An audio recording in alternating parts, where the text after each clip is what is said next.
Hello বন্ধুরা, হাঁপিয়ে গেছি কেন জানো? রান্না করতে করতে কত কিছু রান্না করেছি দেখো। এখানে কচুরগাঠি দিয়ে 3-4টে কচুরগাঠি ছিল, নষ্ট হয়ে যাচ্ছিল। কচুরগাঠি দিয়ে চিংড়ি মাছ করেছি।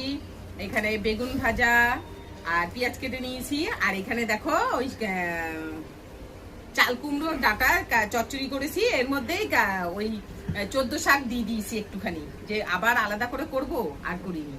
এখানে চাটনি, আর এখানে হচ্ছে থানকুনি পাতা বাটা, আর এখানে এই যে কালকের একটু ডাল আছে বলে আর আজকে ডাল করতে হলো না। আর এই যে বড় মশাই খাবে না বলে আমাদের জন্য আবারও আজকে অল্প একটু চিকেন করে নিয়েছি। আর এখানে হচ্ছে মাছের টক করে নিয়েছি। বাবু কাছে নিয়ে আয়। এই যে মাছের টক দেখো, এই যে রুই মাছের টক রেসিপি দেবো। হ্যাঁ, তারপরে হচ্ছে এখানে আজকে ভাত করেছি। দেখো বন্ধুরা, ভাতটা বসিয়ে দিয়ে এই চচ্চড়ি বানাচ্ছিলাম, পুরো ভাত দেখো কাদা কাদা হয়ে গেছে। বড় মশাইয়ের অসুবিধা হবে না, উনি কাদা ভাতই ভালোবাসে, কিন্তু আমাদের অসুবিধা হবে। ঠিক আছে, এনে বাবু।